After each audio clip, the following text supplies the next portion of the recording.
Muy buenas tardes, mi nombre es Horacio Houston, miembro de la Fundación Libre, y a pedido de muchos, hoy vamos a estar conversando sobre Aristóteles y la causa del Estado. En este sentido, hemos tenido la colaboración de Gonzalo García Guerra.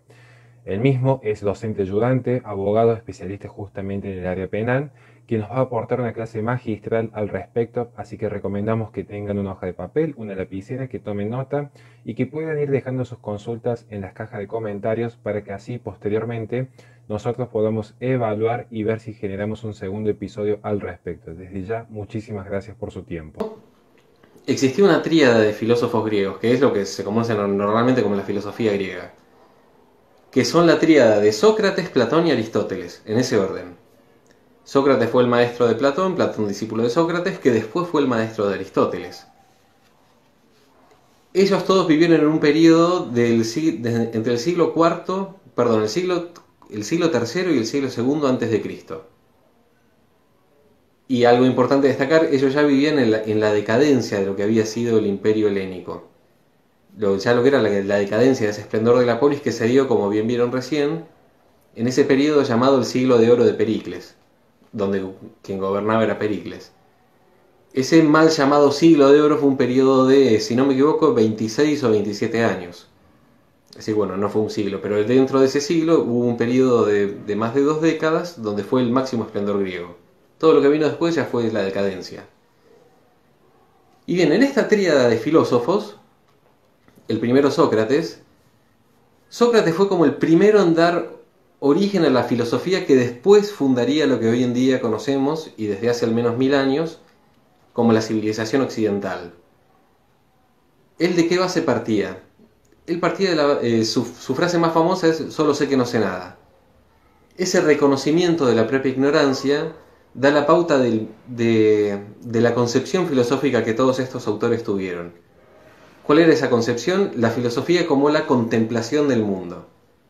Es decir, ellos no buscaban venir a decir cómo había que transformar la realidad o darle interpretaciones raras, sino que básicamente lo que decían era que uno, si quería conocer la verdad, que este era el objeto de la filosofía, ¿no? El conocer la verdad, para poder conocer la verdad uno tenía que contemplar. De ahí surge esa idea de un aristócrata vago tirado haciendo nada que contempla el mundo y a través de eso accede a la verdad. Esa es la mal entendida la concepción griega de la filosofía. Pero lo que sí es cierto es esta idea de la contemplación. Uno se sentaba literalmente a observar los distintos fenómenos, sin distinción de que eran fenómenos naturales y que no. Todo lo que sea construcción científica es posterior y deriva del pensamiento de estos autores. Entonces, primero nos encontramos con Sócrates y su fundación de la idea contemplativa de la filosofía y por ende del conocimiento científico. Esa es la epistemología, y así se funda la epistemología, donde él dice, bueno, a ver, si queremos conocer la verdad, para poder acceder a ella tenemos que observar el mundo. Si queremos observar el mundo para conocer la verdad, estamos asumiendo que no la conocemos. Y entonces que vamos a empezar a observar esos fenómenos para poder acceder a ella. El eslogan en que esto se traduce es la idea de "solo sé que no sé nada".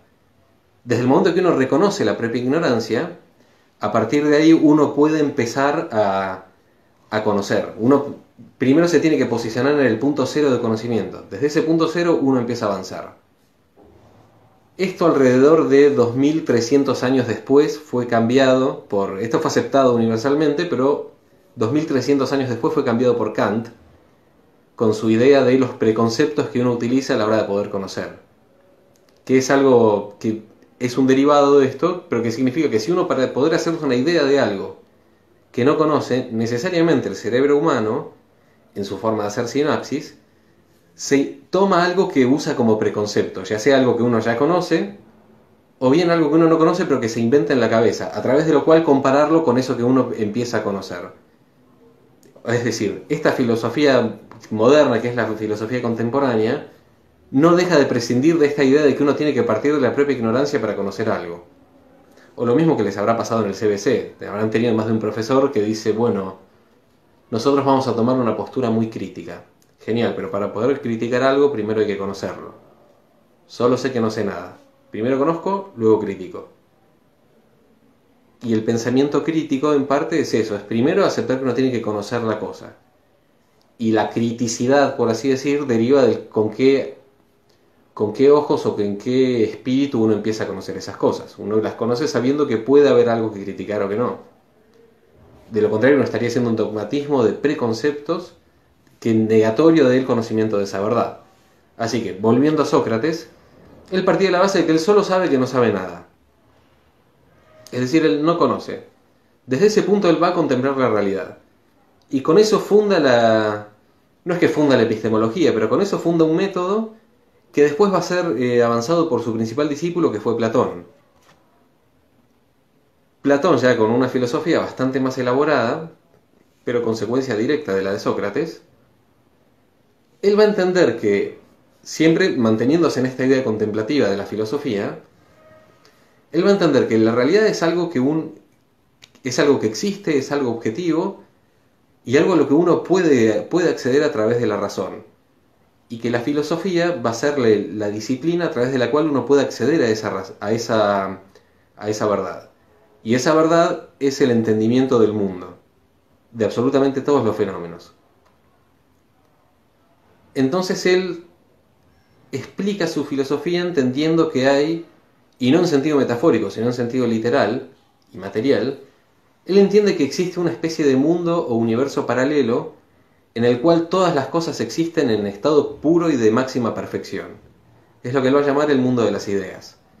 Él entiende que en este mundo de las ideas, que podría asociarse al Olimpo de los dioses, que en este mundo de las ideas las cosas existen en su esencia pura y en su máximo estado de perfección, y que toda la realidad material a la cual accedemos a través de nuestros sentidos no son más que réplicas, reflejos e ilusiones imperfectas de todos los entes existentes en ese mundo de las ideas, incluyendo el propio ser humano. Y él lo explica esto a través de su metáfora llamada la alegoría de la caverna, donde él, para explicar esta filosofía metafísica, lo que viene a decir es que podemos asimilar al hombre como un grupo de personas que viven en una caverna. Y viven en una caverna y en algún punto entre donde ellos están y la entrada de la caverna armaron una fogata o tienen algunos objetos. ¿Qué ocurría? La luz que entraba por fuera de la caverna proyectaba sombras en el fondo de la caverna, al lado donde ellos estaban. Entonces esta gente que nunca salió de la caverna, lo único que conoce del mundo exterior son las proyecciones de las sombras. Lo que Platón nos venía a decir era que lo que uno conoce de la realidad a través de los sentidos es equiparable a esa sombra proyectada en la pared. Una versión, reflejo, ilusoria de aquello que realmente está en el mundo exterior, que en este caso sería el mundo de las ideas. Pero que uno jamás iba a poder acceder a la verdad, que era el mundo de las ideas, a través de los sentidos. Había que aplicar algo nuevo, que era el pensamiento. Y ese pensamiento tenía que ser aplicado a través de la filosofía, que la filosofía era la disciplina que nos permite acceder a la verdad. Entonces, las esencias, es decir, aquello que cada cosa es, y que la determina como tal, y la define, las esencias existen solamente en el mundo de las ideas. Cualquier cosa que veamos que existe a través de los sentidos es una réplica imperfecta que no tiene la esencia. Por ejemplo, yo veo este celular y sería simplemente una versión imperfecta. De hecho, en este caso es un iPhone viejo, es iPhone, eso ya lo hace imperfecto. Es rosa, o sea, lo cual es polémico. Y encima está medio viejo, entonces ya es una versión imperfecta de ese mundo ideal de iPhone, del iPhone perfecto que siempre es actual, siempre es el último y que al mismo tiempo tiene un precio comprable. Ahora bien, uno jamás va a poder acceder a ese mundo atemporal de iPhone donde está siempre el último modelo perfectamente vigente con toda la tecnología y todos los efectos posibles y la cámara perfecta. Lo que uno va a acceder es a distintas réplicas imperfectas. Ahora bien, si yo, aplicando el conocimiento sensorial, es decir, los sentidos, conozco esta proyección imperfecta del iPhone del mundo de las ideas. Esto no tiene esencia de iPhone, sino que refleja la esencia que existe en el mundo de las ideas. Si a esta percepción sensorial de este objeto yo le agrego el pensamiento filosófico, voy a poder acceder a la verdad del mundo de las ideas, pero por método indirecto. Entonces, ¿qué ocurría? Platón entendía que como todo existe en estado puro y perfecto en el mundo de las ideas, uno lo que puede conocer a través de los sentidos son distintas versiones imperfectas de aquello que existe de manera universal en el mundo de las ideas. Con esto él fundó el método deductivo. ¿Qué significa el método deductivo? El partir de una premisa general y de ahí deducir los distintos casos particulares. Repito, método deductivo es, partimos del concepto general y de ese concepto general desprendemos los conceptos particulares o las aplicaciones particulares de esa ley universal o general. El principal discípulo de Platón fue Aristóteles, que Aristóteles, acá tengo la fecha exacta, nació en el 385 a.C. y murió en el 323 a.C. De más está decir que en aquel entonces no contaban los años negativamente. Es decir, Aristóteles fue un tipo que murió bastante viejo para la época, porque llegó a vivir 63 años, 62, perdón. No estudié abogacía para saber sumar y restar bien. Bien, Aristóteles ya vivió en una época de mayor decadencia todavía que Sócrates y Platón. Y él tuvo la particularidad de que fue el preceptor, o podríamos decir hoy en día el maestro particular y el instructor de Alejandro Magno. Que Alejandro Magno conquistó el imperio más grande de toda la historia hasta aquel entonces. Y recién después con la llegada del Islam y algunos califas, empezaron a aparecer imperios más grandes. Después el imperio mongol, después el español y después el británico. Es decir, Aristóteles era reconocido como una autoridad intelectual en la polis. Aristóteles, siguiendo la filosofía de Platón, en algún momento empieza a marcar sus diferencias. Y la primera diferencia que marca respecto al pensamiento de su maestro era esta negación de que las identidades pueden existir fuera de la cosa. En otras palabras, Aristóteles niega que exista este mundo de las ideas. Él dice que las cosas existen en sí mismas y que accedemos a ellas a través de los sentidos. En este caso, este iPhone viejo existe en sí mismo, no es un reflejo de ninguna realidad paralela de un universo ideal y fantástico, sino que esto es un iPhone en sí mismo y tiene la esencia de iPhone. Y yo lo conozco a través de los sentidos. Y que con la filosofía puedo ampliar ese conocimiento y ese entendimiento del fenómeno. Pero no es que el fenómeno no existe en sí, sino que lo que existe es un reflejo de algo que está en un mundo de ideas. Entonces, cada cosa tiene su propia esencia. Esta es una definición importantísima en Aristóteles. Uno conoce la esencia de la cosa. ¿Qué es la esencia? Aquello que la cosa es. Habrán escuchado alguna vez, bueno, ¿cuál es la esencia de tal cosa? Que a veces se confunde con cuáles son sus características definitorias. A veces, el término esencia es un concepto metafísico de filosofía griega, que hoy de hecho ya no se usa más que en el lenguaje coloquial, pero van a ver que ninguna rama de la filosofía, ni de la teología, ni de la lógica se pone a hablar de esencias. De hecho, por definición, la esencia es algo que no se podría conocer. Pero bien, en Aristóteles sí, para Aristóteles la esencia es aquello que es aquello que la cosa es, no aquello que hace que la cosa sea, sino lo que la cosa es en sí mismo, es lo que determina que sea, es su propia esencia. Podríamos llamarlo por ahí las características comunes, tal vez. Por ejemplo, yo puedo tener este termo y al mismo tiempo otro termo, no sé, de telgopor. Los dos son termos, los dos tienen bastantes diferencias de materiales y de precios, pero los dos tienen esa condición de ser termos. Entonces podríamos decir que los dos coinciden, tienen la esencia íncita en cada uno de ellos de ser un termo, con sus miles de diferencias. Y ahora van a aparecer esas diferencias cuando veamos las causas de Aristóteles. Si algo no se entendió hasta ahora, déjenlo en los comentarios, así yo ahora o después se los aclaro. Entonces bien, él al negar la existencia de este mundo de las ideas, lo que estaba negando también era la existencia de esta universalidad de conceptos a partir de los cuales uno deduce y conoce los casos particulares. Es decir, él niega este método deductivo que usaba Platón.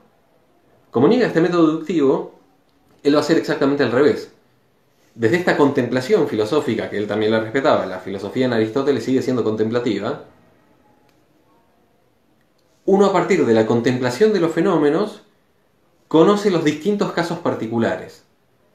Y a partir del conocimiento de esos distintos fenómenos individuales y particulares, uno puede extraer las leyes universales que los rigen. Entonces, a diferencia del método deductivo, él usaba el método inductivo. Es decir, de casos particulares extraer conclusiones universales o generales. Insisto lo mismo, repito, conoce los casos particulares y de esos casos particulares extrae las leyes generales. Ley en sentido más de ley de la física, si se quiere, como fenómeno universal que rige los distintos fenómenos individuales. Y entonces acá Aristóteles, que en su época fue una especie de antecesor de Da Vinci, o sea, fue un tipo que realmente tocó todos los ámbitos, desde lo que después se conocerían como ciencias naturales a todo lo que era la ética de la filosofía, la ciencia política, etc. Y lo que a nosotros nos interesa acá es toda su construcción desde la política. Él para su estudio de la política, estudió alrededor de 158 constituciones distintas de polis. Constitución no en sentido de constitucionalismo, o sea, de hecho no existían.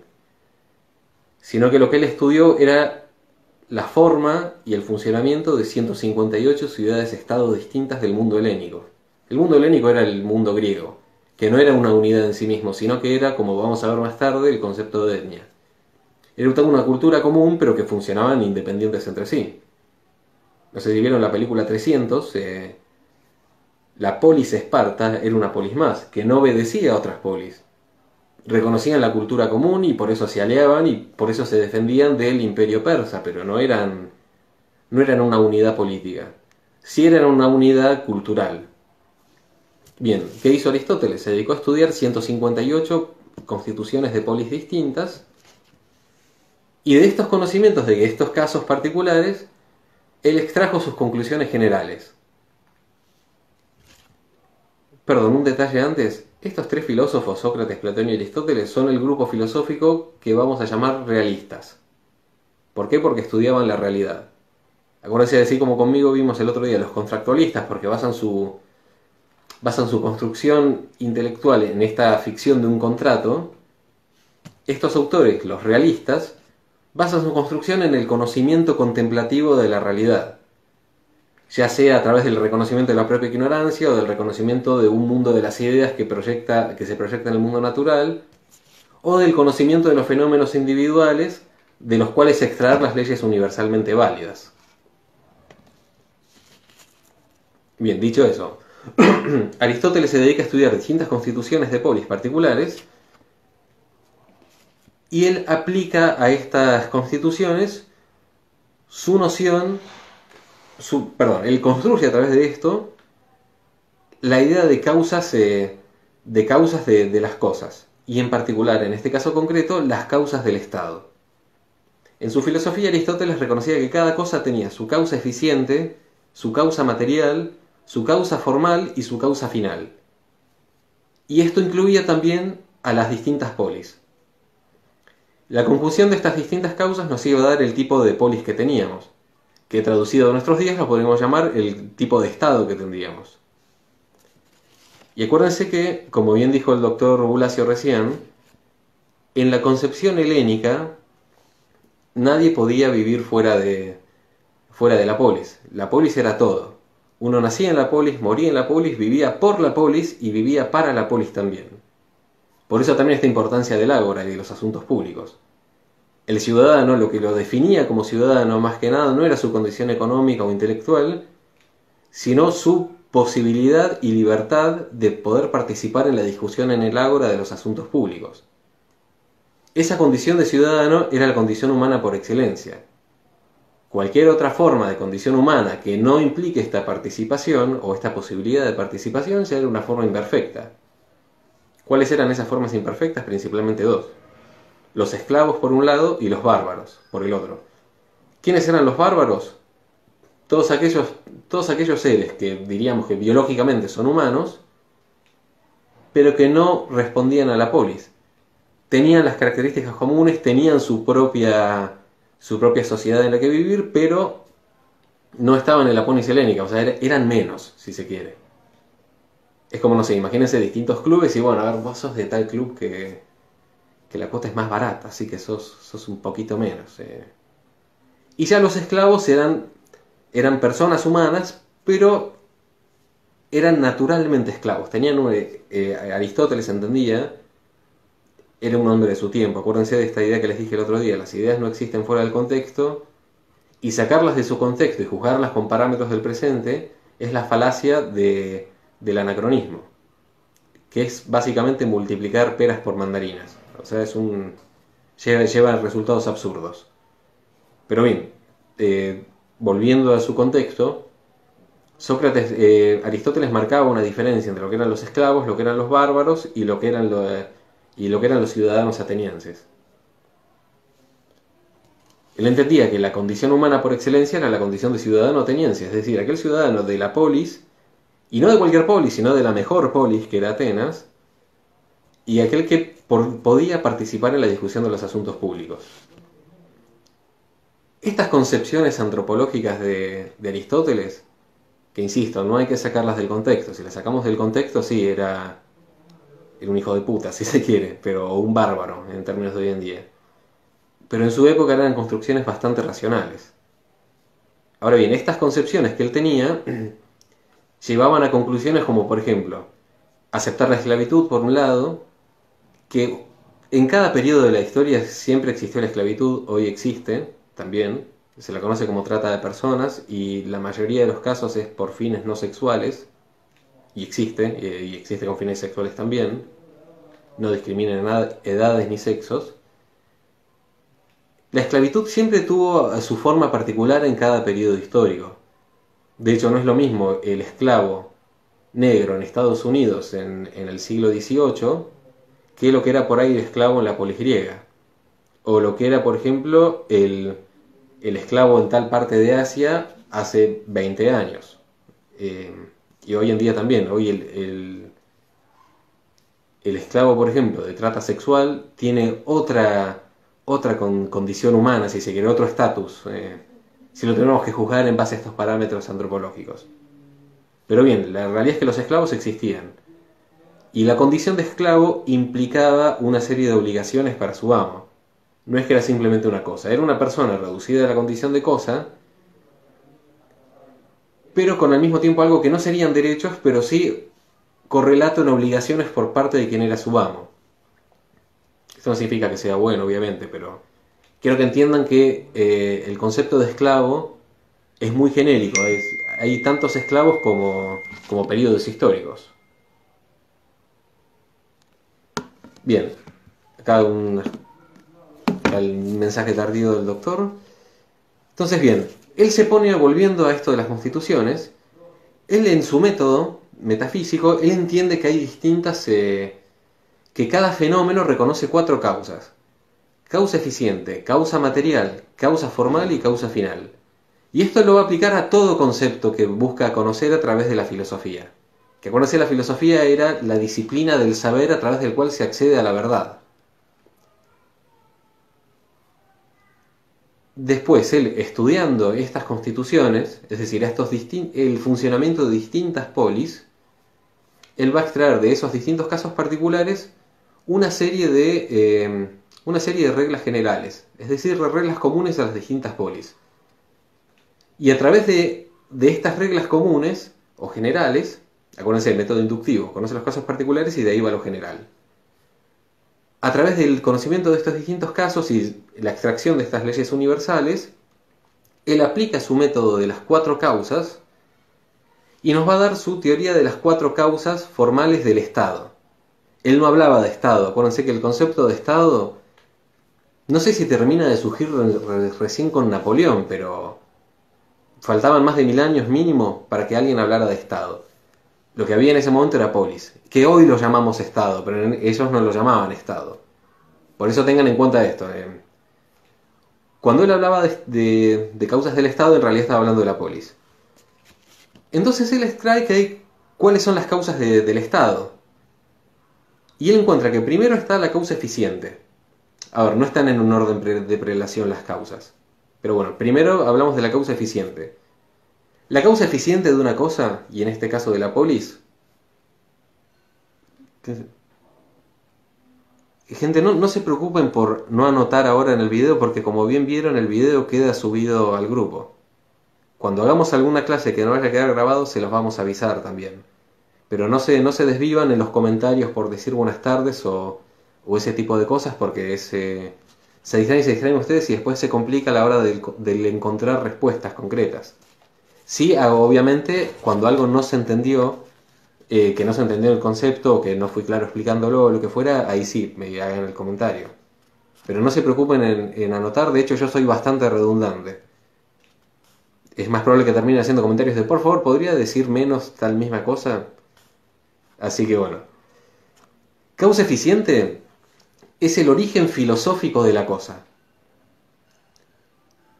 que en términos de Aristóteles era aquel motor que impulsaba el movimiento que generaba aquella cosa. Él por eso hablaba de una idea de divinidad primigenia y única como primer motor del mundo, como causa eficiente universal de todo lo que existe, algo que después en el cristianismo se va a traducir como creador. El cristianismo, cuando después se unan, como vamos a ver más adelante, cuando se une la teología cristiana con el pensamiento griego, ahí se van a tomar estos conceptos aristotélicos para definir cuestiones estrictamente religiosas, de las cuales se van a derivar las cuestiones políticas que nos rigen hoy en día, y a las cuales les debemos la libertad, entre otras cosas. Primera causa entonces del Estado, la causa eficiente, es decir, ese primer motor del movimiento que es el origen filosófico de la cosa, que es un origen siempre natural y que no depende de la decisión del hombre, sino que es algo totalmente natural, no depende del hombre que eso exista. Por eso Aristóteles va a hablar del hombre como animal político, en la idea de sum politikon. El hombre es naturalmente, por su condición humana, un ser que tiende a la politicidad, y que en la medida que no lo tiende, deja de ser un hombre y será, como bien vieron, un dios o una bestia. Entonces, primera causa del Estado, la causa eficiente, el origen filosófico. ¿Que dónde está ese origen filosófico? En la condición humana de ser como del hombre como sum politikon. Segunda causa del Estado, la causa material, que por ahí esta es más fácil de entender. Causa material vendría a ser aquellos materiales de los cuales se compone la cosa. Y él da un ejemplo concreto porque bastante práctico. Si tenemos una escultura de mármol, la causa material de esa estatua o de esa escultura va a ser el mármol. Si la estatua fuera de supermasa, la causa material sería supermasa. Lo mismo que, no sé, esta camisa está hecha de la causa material de esta camisa es tela. ¿Qué tipo de tela? No tengo la menor idea. Entonces, la causa material del Estado, es decir, aquellos elementos de los cuales se compone, van a ser principalmente dos. Personas, es decir, los seres humanos que están ahí, personas y el territorio en el que están. Esos son los dos grandes ingredientes de esta receta que, aplicada correctamente, va a derivar en una polis. Ahora bien, esta idea de personas y territorio como causa eficiente, como causa material, perdón, no es insuficiente, faltaría algo más. El cómo funcionan esas cosas. Entonces, cuando hablamos de hombres, no es cualquier hombre, sino que tienen que ser hombres libres. Si no son hombres libres, no va a alcanzar, porque la sociedad no se puede, la polis no se constituye de esclavos. De hecho, los esclavos están para la polis, son parte de la polis, pero no gobiernan en la polis. No la tienen íncida en sí misma, sino que en todo caso dependen de la polis, pero son menos. Son menos en sentido cualitativo. Al mismo tiempo, este territorio no es cualquier territorio, sino un territorio donde estén esas personas y se dé la deliberación en el lugar que se estatuya como ágora y se decidan los asuntos públicos. Si no tenemos eso, no vamos a tener el territorio de una polis, es decir, el territorio de un estado, sino que lo que vamos a tener va a ser una parcela de tierra, punto. Y Aristóteles da una serie de definiciones de cuál sería el tipo de territorio ideal, no casualmente, que siempre dice, bueno, tiene que estar en un terreno preferentemente elevado, que sea fértil, preferentemente que tenga algún curso de agua, que de hecho así fueron la mayoría de las grandes ciudades de la humanidad. Que es como el lugar perfecto para que el humano, biológicamente hablando, haga su nido, si se quiere. Entonces, la causa material del Estado van a ser las personas y el territorio. Ahora, esta idea de personas en un territorio implica también una estructura jurídica o de una forma de organización política.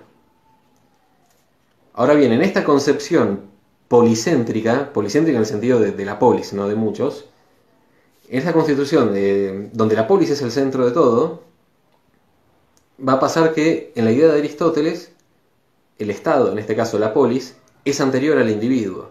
Y que si bien él usa el método inductivo, es decir, partir de premisas particulares para extraer premisas generales, el todo siempre va a preceder a las partes. Repito, el todo, en este caso la polis, va a ser anterior a sus distintos componentes, es decir, a las personas que la integran. Y al mismo tiempo va a ser más que la sumatoria de sus componentes. Y en esta concepción, al mismo tiempo, cada individuo va a ser parte de la polis. Es una idea distinta a la que tenemos hoy. Hoy cada uno de ustedes es un ciudadano que está en territorio argentino o de otro estado, pero no es parte de ese estado en particular. Puede serlo, pero no es por definición.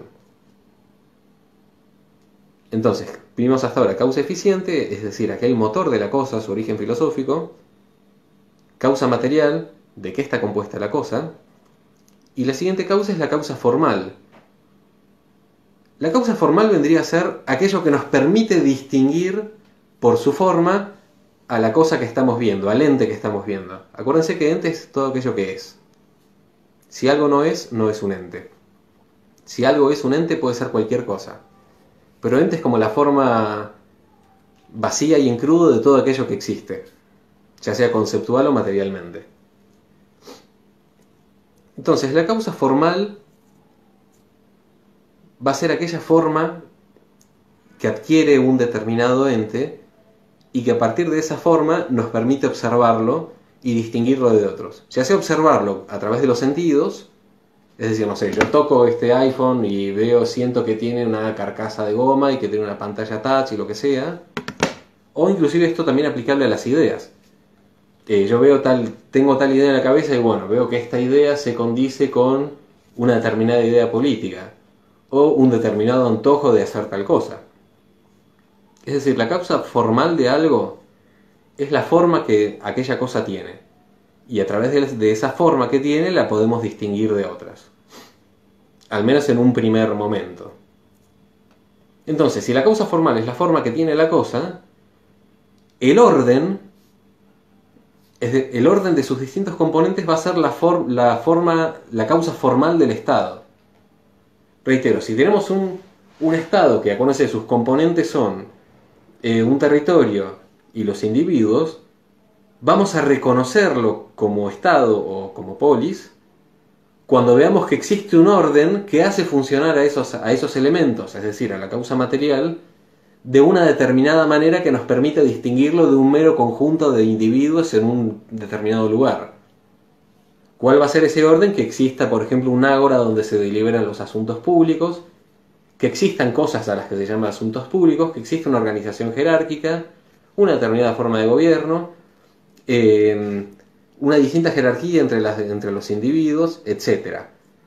Por eso la causa formal del Estado va a ser aquel orden que rige a los hombres en un territorio determinado. E insisto lo mismo, la causa formal es la forma que tiene la cosa. En el ejemplo de la escultura de mármol, la causa material va a ser la estructura, va a ser el mármol. La causa eficiente, es decir, aquel motor, va a ser el escultor tallándola. Y la causa formal de esa estructura de mármol va a ser justamente que tenga forma de escultura. Ya sea que tenga una forma de escultura realista, no sé, el clásico escultura de una figura humana. Perdón, mi jefa me está persiguiendo hasta ahora, me da miedo, así que si no veo lo que es, no hay problema. Bien, la causa formal entonces de esta escultura va a ser que tenga forma de escultura. Ya sea inclusive que sea una escultura de esas que hay en la avenida 9 de Julio, que son cosas abstractas, no importa, tienen una forma concreta dada que nos permite reconocerlo como una escultura y no simplemente como un cacho de mármol sacado de una cantera. Entonces, causa eficiente, motor de la cosa. Causa material, aquello de lo que se compone la causa. La cosa, perdón. Causa formal, la forma que adquiere. Y entonces acá en la causa formal aparece el concepto de ley. De ley, acuérdense, como dijo el doctor Bulacio, de ley no en sentido escrito o en sentido de ley estricta sancionada por el Congreso, sino como ley, como norma que nos rige a todos, independientemente de su origen. Y Aristóteles va a definir a la ley como la razón desprovista de pasión. Repito, Aristóteles entiende a la ley como a la razón desprovista de la pasión. ¿Qué significa esto? Que uno tiene el ejercicio del uso de la razón, es decir, la ejercitación del pensamiento, desde a partir del cual uno descubre una norma que puede o no ser conveniente. Esa conveniencia o no va a ser fruto de la pasión, que es la pasión, la propia individualidad de la persona en función de su subjetividad, es decir, el punto de vista en el que está. Si dejamos a la ley desprovista de esta pasión, nos vamos a encontrar con la razón pura. Si la razón está en un estado puro, va a ser objetivamente justa. Ahora vamos al sentido de justicia. Perdóname que voy a silenciar esto, pues es un bochorno. Y me distrae a mí. Reitero y perdón la interrupción. La ley es la razón desprovista de pasión. Esto tiene como primera implicancia que la ley debe ser justa. Por definición, si la ley no es justa, no es ley. Será un mandato, pero no será una norma universal, lo que quieran, pero no será justa. No será ley, perdón, si no es justa. Y en la medida que no sea justa, no habrá una obligatoriedad de obedecerla. Esto suena a lo que dije el otro día. ¿Por qué? Porque estos conceptos los va a tomar más de 1000 años después Santo Tomás de Aquino. Por eso, esto deriva directamente de la filosofía griega. Entonces, Aristóteles entiende que al hablar de la ley como razón, y la razón como ese ejercicio de la capacidad del hombre en el marco de su libertad, de entender un deber ser de las cosas, y no como Platón, que hay un mundo ideal del cual extraemos las ideas, sino que acá construimos las ideas a través de la observación de las cosas, y encontramos un deber ser,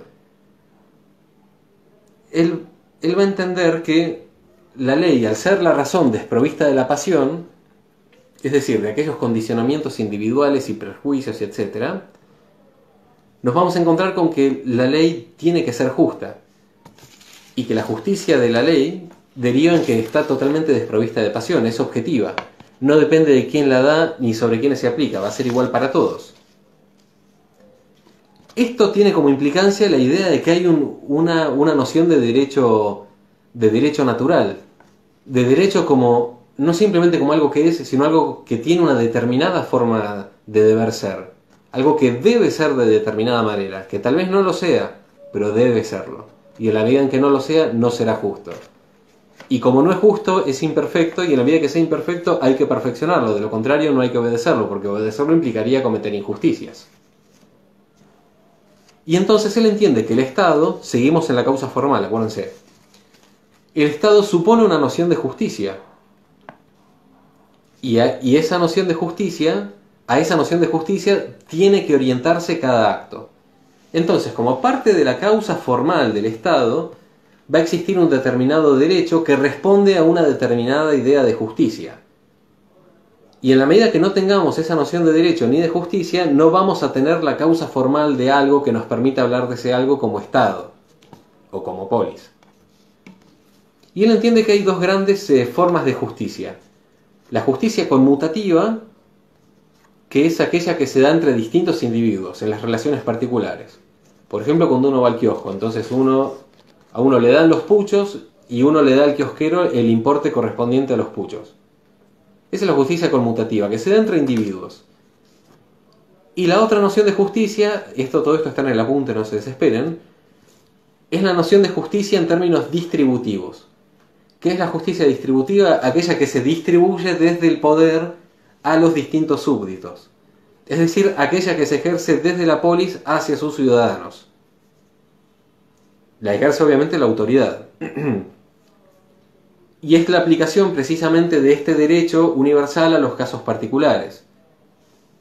Y siempre puede haber casos particulares donde la norma general, de ser aplicada, traería algún tipo de injusticia. Entonces acá Aristóteles nos trae la noción, por un lado, de equidad, como corrector de esas injusticias que pudieran aparecer en el caso particular, y al mismo tiempo la noción de amistad cívica como un deber ser del obrar de los ciudadanos en su predisposición al derecho, que lo podríamos traducir mal y pronto hoy en día en el obrar de buena fe, esta idea de amistad cívica, de obrar de buena fe con el otro y con el Estado, y la equidad como esa forma de pulir la ley en su aplicación al caso concreto. En términos de Kelsen sería la norma individual, que es la resolución judicial. En términos nuestros de realidad actual vendría a ser la aplicación del derecho en un caso concreto mediante la mesura de la pena, si se quiere, o de la condena a un determinado importe en función de estas cuestiones de equidad a las que recurre el juez. E inclusive la corrección de esa ley mediante lo que es la declaración de inconstitucionalidad al caso concreto. Es decir, todas estas cuestiones jurídicas tienen un bagaje filosófico de más de 2000 años atrás. Por eso siempre desconfíen de los iluminados que vienen desde un altar que se acaban de construir, nos vienen a fundar el mundo y a iluminarnos acerca de la verdad que descubrieron hace 10 minutos. En todo sentido, ¿no? Pero esto en derecho se ve muy claro. Entonces, la causa formal es aquella forma que tiene la cosa que nos permite distinguirla de otras. La causa formal del Estado va a ser este ordenamiento a la justicia que tienen estos hombres en un determinado territorio. Y por último nos vamos a encontrar la causa final. La causa final de las cosas es aquello a lo que es la finalidad que tiene la cosa en sí misma. Aquello no tanto a lo que está predeterminado, sino aquello a lo que debe propender. ¿Y cuál va a ser la causa final del Estado? Por ejemplo, la causa final de la escultura de mármol, qué sé yo, podemos decir ser linda o ser contemplada o ser exhibida en una muestra donde le permita hacerse unos mangos al escultor o venderla, lo que fuera. Es bastante subjetivo. Ahora, en el Estado es algo bastante concreto. La causa final del Estado va a ser el bien común. Este concepto de bien común que después lo toma y lo refuerza Santo Tomás de Aquino, en Aristóteles, el bien común es la causa final del Estado, es decir, aquello a lo cual el Estado debe llegar. El fin de la cosa Estado. Entonces, el bien común como la finalidad del Estado, ya que se recurre al machete, es algo que puede no ocurrir. No todo Estado va a propender a su causa final, que es el bien común. ¿Por qué? Porque el hombre es libre. Esa libertad del hombre es lo que le permite actuar bien y actuar mal. Por ejemplo, si viene mi gato y me tajea la mano, como día por medio hace, no es que le está obrando el mal, sí está obrando el mal y mal que le pesa después, pero no es que él decide obrar el mal, sino que su propio instinto lo determina a reaccionar de tal manera ante ciertos estímulos. Eso no ocurre en el ser humano. ¿Por qué? Porque el ser humano tiene uso de razón. Esta condición de libertad del hombre es lo que le permite actuar de manera culpable, y esto se va a traducir después al derecho, al hablar de nociones de responsabilidad civil o penal, al hablar de culpabilidad.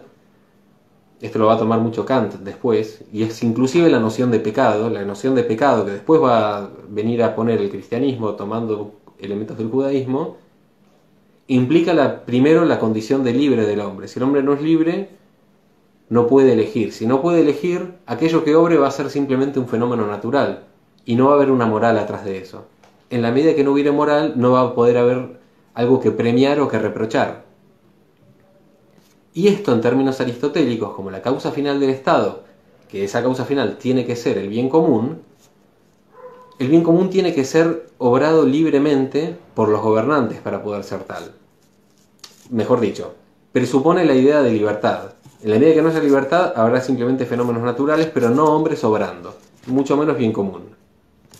Como este bien común no es algo predeterminado, como sí lo entendía Platón, ¿por qué? Porque todo era un reflejo del mundo de las ideas. En el mundo de las ideas las cosas son estáticas, perfectas y puras, y en cambio acá no, con Aristóteles uno va construyendo esa realidad, y uno la va descubriendo al mismo tiempo. Como no es algo que está predeterminado, el hombre tiene que obrar el bien común, pero puede no obrarlo. Y podríamos entender al bien común como la realización de la justicia, que después lo va a traducir Santo Tomás en las condiciones para que cada quien pueda ejercer su libertad, con todas las implicancias que eso tiene, empezando por el respeto de la dignidad de la persona y la inviolabilidad de la vida humana. Entonces, como podemos tener un Estado que no esté cumpliendo con su causa final, que es el bien común, nos vamos a encontrar con distintas formas de gobierno, que Aristóteles las va a catalogar en puras o impuras, y ya termino, no se preocupen por el tiempo. Si alguno se tiene que ir, no lo dude, retírese, no pasa nada, esto queda grabado, así que lo ven después al final, y yo prometo ser breve. Como el Estado puede no propender al bien común, vamos a tener distintas formas de gobierno según respeten o no esta finalidad de bien común.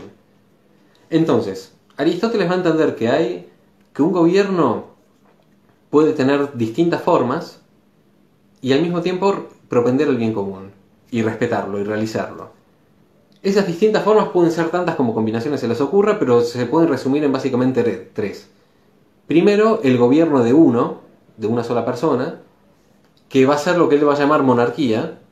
Entonces, la monarquía es la forma de gobierno ejercida por una sola persona, propendiendo al bien común. La segunda forma va a ser el gobierno de unos pocos, propendiendo al bien común, que ¿cómo se va a llamar? Aristocracia. Y la tercera forma va a ser el gobierno de muchos o todos, o casi todos, propendiendo al bien común, y se va a llamar democracia. Ninguna de estas formas es mejor que las demás. Son todas formas igualmente válidas, igualmente valiosas e igualmente efectivas. Va a depender de cada polis, según lo que él estudiaba en los casos concretos, cuál forma tendrán, y por ahí a algunas polis les venga mejor una forma de gobierno y otras les venga mejor otra. Lo importante es que propendan al bien común, y en la medida que propendan al bien común, Aristóteles las va a catalogar como puras. Como contraposición a esto, y con esto termino, van a existir formas de gobierno impuras. ¿Que cuáles son? Aquellas en las cuales no se propende al bien común. ¿Qué es no propender al bien común? Propender al bien individual o al bien sectorial, pero nunca al bien común. Siempre hablar de un bien que no sea común implica un bien que es un mal a sí mismo para otros, y que no se está respetando la idea de justicia. ¿Cuál era esta idea de justicia vaga que nos da Aristóteles?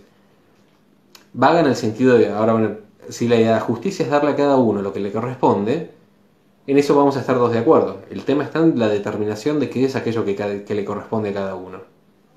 Pero bueno, eso ya es hilando más fino en el propio Aristóteles. Entonces, formas puras, aquellas que propenden al bien común. Formas impuras, aquellas que no lo propenden. Que cada forma de gobierno impuro se corresponde con su forma pura.